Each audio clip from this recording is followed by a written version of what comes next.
we should all. So somebody says, Tanoy Bose says we should also talk about the word bhakt is being used in an extremely defamatory way. Yes, bhakt is being used in an extremely defamatory way, and it's considered backward and primitive. So I'm proud to say I do bhakti. And if more and more people come out and start saying, then it will not be, it will not be such a derogatory term. I need to know. So I have the government of India should listen to Mr. Rajiv Malhotra, says Anant Vijay. Okay, thank you very much. So what roles can temples play is Vandana's question. Excellent question. What role temples can play is every temple in India can become a museum for all these sites, can have can show movies, documentaries, can organize tours. In biblical archaeology, you go to a local church and they'll put you on some kind of a biblical tour and take you around. And every one of them has got books and has got videos and so on. So then there is there's Ragini Sharma saying, should GOI use Hindu instead of Vedic heritage sites? Well, yes, I mean, we can use Vedic heritage, we can use Hindu. To me, they are fine. But we should not avoid this. Sometimes it doesn't mention it's secularized. That is the problem I have. I have no problem with either Hindu or Vedic. Okay, then how can we counter Devdutt Patnaik? Okay, so but he's just one example. We have to, rather than knocking down somebody else who's using myths that he has heard from Wendy Doniger and places, we have to do a better job of showing the link between science and the archaeology being discovered and how this fits into the Itihas and the various texts. How the Kumbh Mela is 8 to 10,000 years. We have to match that with the various physical sites and do archaeology. So as we start putting things together, using multiple disciplines, and we start educating our own people, then, we will drown the voices of these kind of myth type of people. So is it possible for that tourists to visit these places? Yes, it is possible. Some of the places are controlled by the Archaeological Survey of India. And this is a Government of India organization that is allergic to the word Hindu. It started by the British era, and so they try to secularize and downplay Hindu for whatever reason. They think it will create communalism or something like that. But you need to get your voice in there, and you can get their permission and visit. So some of the places have been open to the public, but naturally places which are active research sites, they don't want the public coming and walking away with artifacts. So those places are not open. So the recent discovery, does Government of India is involved? I don't know.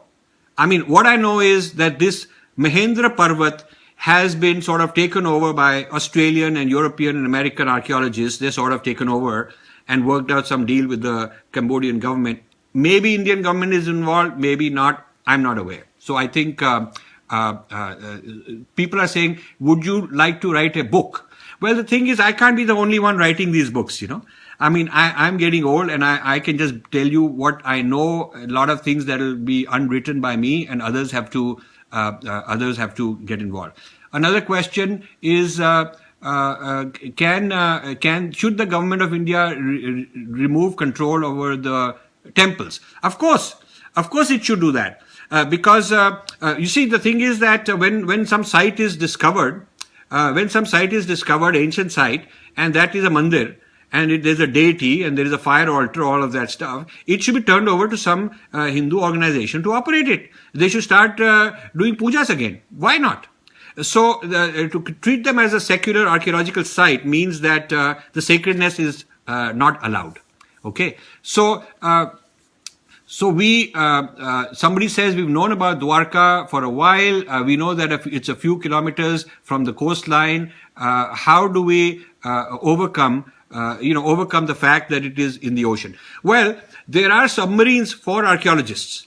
There are submarines where 1 man, 2 men, they can go and they have video cameras in the darkness and they make measurements and they do all kind of interesting things. Some industrialist should buy one of these and gift it. There is also this marine archaeology, undersea archaeology in India. S.R. Rao started this. S.R. Rao is a great archaeologist who died in 2013. It's people like that should have been given Padma Awards and brought into literary festivals and bestseller book awards and all that stuff. He spent his life making these discoveries, and he's one of many.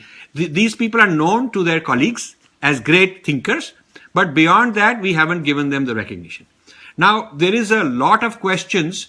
What I will do is I will sign off, because I think I decided to keep this to 20 minutes because that's the, beyond that, people don't like the videos. So I will come back and take on this topic.